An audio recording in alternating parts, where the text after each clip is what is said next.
স্টুডেন্টের কাছ থেকে, যেহেতু সারা জেলা থেকে এবং আশেপাশের জেলা থেকেও আমার কাছে এই কমপ্লেনগুলো আসে, সেখান থেকেই জানতে পারা, এবং তারপরে এই দুজন শিক্ষক ভাইরাও এই বিষয়ে আপনাদের ডিটেলসে বলবেন। বিষয়টি এটা যে আমাদের যে হেড টিচারের যে নিযুক্তি হয়, সেই হেড টিচারের পোস্ট দেওয়াটা লাস্ট 12 বছর টিএমসি সরকারের সময় হয়নি, তাই তো? প্রাইমারি টিচারে হেড টিচার যে নিয়োগ, সেটা হয়েছিল বাম সরকারের সময়, লাস্ট 2009-10 সালে। রিসেন্টলি এই হেড টিচারের নিয়োগ নিয়ে যে প্রসেস শুরু হয়েছে আমাদের জেলায়, সেখানে দেখা যাচ্ছে যে ইউজুয়ালি কি হয়, যে যারা সিনিয়রিটি ওয়াইজ লিস্ট আসে, যে উনি পার্থপাল মহাশয় এই বছর উনি সার্ভিস জয়েন করেছিলেন, টিচার হয়েছিলেন, তাহলে তার সিনিয়রিটি সব থেকে আগে, তারপরে আরেকজন টিচার, তারপরে আরেকজন টিচার, এইভাবে একটা লিস্ট তৈরি হয়, যেটা হওয়া উচিত। এবং সেইখান থেকে সিনিয়রিটি ওয়াইজ তাকে হেড টিচারের পোস্টটি দেওয়া হবে। কিন্তু এই জেলাতে দেখা যাচ্ছে এখানে কোনো বিষয় জানানো হচ্ছে না। কি অবাক ব্যাপার! এখানে যে টিচারের লিস্ট আসার কথা, সেই লিস্ট দেওয়া হচ্ছে না।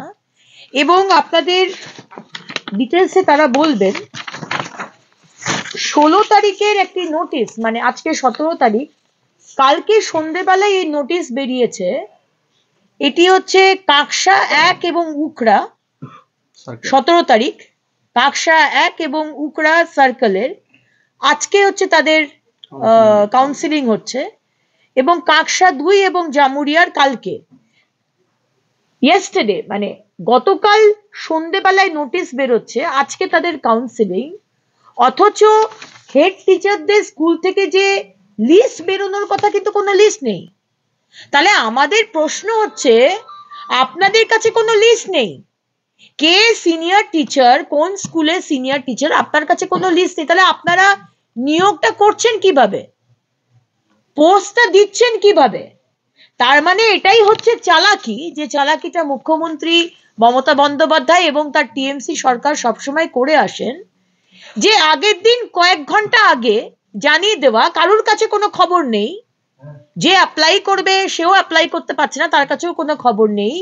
টিএমসির তরফ থেকে, টিএমসির সমর্থক যেসব টিচাররা আছেন, তাদেরকে বন্ধ দরজার মধ্যে এই পজিশনটা দিয়ে দেওয়া হোক।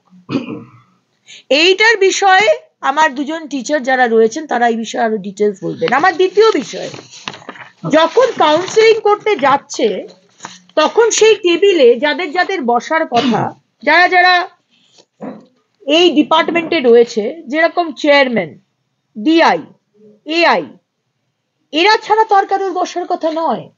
কিন্তু সেখানে দেখা যাচ্ছে টিএমসি সেখানকার কাউন্সিলর, তাই তো, সেখানকার টিএমসির পদাধিকারী, সে সেই টেবিলে বসে রয়েছে, এবং সেখানে বসে থেকে যখন একজন টিচার গেছে, তখন তাকে সে টিচার তাদেরকে বলবে এই লিস্ট, আপনি কোন স্কুলের হেডমাস্টার হতে চান, মানে হেড টিচার হতে চান, তিনি বলবেন আমি এখানে। এই টিএমসির পদাধিকারী যে বসে রয়েছে টেবিলে, সে তখন বলছেন, না না মাস্টারমশাই, আপনি ওই স্কুলে যাবেন না, ওখানে গেলে আপনার অসুবিধা হবে। মানে ওই একটি সিনেমা ছিল না, সৌমিত্র বাবুর, না না আপনি মাস্টারমশাই আপনি কিছু দেখেননি, মাস্টারমশাই আপনি কিন্তু কিছু দেখেননি, এটা কিন্তু ঠিক আতঙ্কে সেই সিনেমার ডায়লগের কথা মনে পড়ে যাচ্ছে। সেই টেবিলে এই বিষয়টি হচ্ছে, মাস্টারমশাই আপনি ওই স্কুলে যাবেন না, ওখানে আপনার অসুবিধা হবে, আপনি এই স্কুলটাতে যান। সেখানেও টিএমসি সেই সমর্থক টেবিলে প্রথমত কেন বসে আছে, কেন? বলবো মিথ্যা কথা। আমি আপনাদের বলি যে আমি জীবনে অন্যায় করিনি, আর অন্যায় করব না। আমরা যেটা করছি, 2016 সালের যে জিও ছিল, সেই জিওকে ফলো করে আমাদের যেমন ডিরেকশন দেওয়া হয়েছে, সেই মতো আমরা এসআইদিকে বলেছি। এছাড়া সার্কুলার তাদের যারা যাদের সিনিয়রিটি হয়েছে এইভাবে তারা প্যানেল করে আমাদেরকে প্যানেল জমা দিয়েছে। এরপরে আমাদের কাউন্সেলিং হচ্ছে বা ওদের সঙ্গে মত বিনিময় হচ্ছে, যেটা ওখানে ওটা চেক আপ করার পর তারপর সিনিয়রিটি বেসিসে আমরা ধরুন 1 নম্বর যে পেয়েছে তার কাছে লিস্ট দেওয়া হচ্ছে, বাংলা মিডিয়াম হিন্দি মিডিয়াম আলাদা করা হয়েছে। আর একটা গোলমাল হয়েছিল যে বাইলিঙ্গুয়াল যারা, তারা আমরা চিন্তা করেছিলাম যাদের ধরুন বাংলার সংখ্যা বেশি সেখানে বাংলার হেডমাস্টার দেবো, যেখানে হিন্দির সংখ্যা বেশি ছাত্রের সেখানে ছাত্রছাত্রী সেখানে হিন্দি দেবো। কিন্তু সেটা একটু হলো না, এই কারণেই হলো না, সেখানে সিনিয়রিটি মার খাচ্ছে। কোনো জায়গায় দেখা যাচ্ছে যে হিন্দি টিচার সে তার সিনিয়রিটি কম, বাংলা টিচার সিনিয়রিটি বেশি। আবার কোথাও দেখা যাচ্ছে Bangla teacher Hindi teacher seniority বেশি, বাংলার কম। ফলে সবাই সিনিয়রিটি এখানে মার খাচ্ছিল। ফলে আমরা বাইলিঙ্গুয়ালটাকেও আলাদা একটা করলাম। ফলে বাংলা, হিন্দি এবং বাইলিঙ্গুয়াল। এবার যে 1 নম্বরে আছে, যে সিনিয়রিটি 1 নম্বর পেয়েছে তাকে, যে সে যদি বাংলার হয় তাকে বাংলা এবং বাইলিঙ্গুয়াল দেখানো হচ্ছে। সে যেটা চয়েস করছে তার হয়ে যাচ্ছে। এইভাবে দ্বিতীয় তৃতীয় এইভাবে হচ্ছে। এবং আমরা সব সংগঠনকে দেখেছিলাম। হ্যাঁ, এখানে উস্তির সংগঠনও আছে, সিপিএমের আছে, তৃণমূলের আছে, বিজেপির, সব সংগঠনকে আমরা দেখেছি এবং তারা এখানে প্রেজেন্ট আছে, তার সঙ্গে আপনারা কথা বলতে পারেন।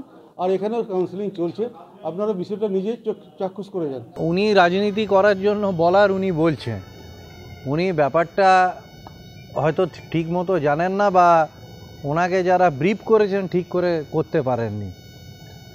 প্রথমত যে হেডমাস্টার মশাই রিক্রুটমেন্ট হচ্ছে দীর্ঘদিন ধরে বন্ধ ছিল। বামফ্রন্টের সময় একটা মামলা হয়ে গেছিল পশ্চিম মেদিনীপুর জেলাতে, সেই কারণে বন্ধ ছিল। এখন বিভিন্ন জেলার সাথে আমাদের পশ্চিম বর্ধমান জেলাতেও হচ্ছে এবং এটা পুরোটাই হচ্ছে সিনিয়রিটি বেসিসে। এটা কে কোন দল কোন রং এমনি কোনো ব্যাপার না, এবং এটা কোনো তৃণমূলের লোকেরা করছে না, এটা সংশ্লিষ্ট এআই সাহেবরা করছেন, মানে অ্যাসিস্ট্যান্ট ইন্সপেক্টর অফ স্কুল।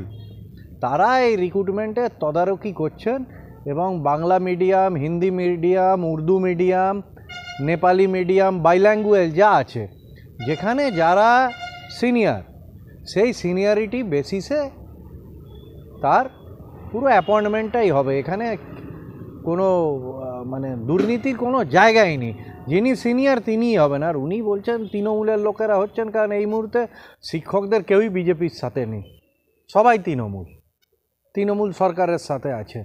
অতএব সিনিয়রিটিতেও দেখা যাচ্ছে সবাই তৃণমূলকে যারা সমর্থন করেন তারাই আসছেন। তাই উনি একটা ভিত্তিহীন মানে কোনো হাতে সেই ধরনের কোনো কাগজপত্র না থাকা উনি বলার জন্য, রাজনীতি করার জন্য উনি বলছেন, এমন কোনো ব্যাপার নেই এখানে।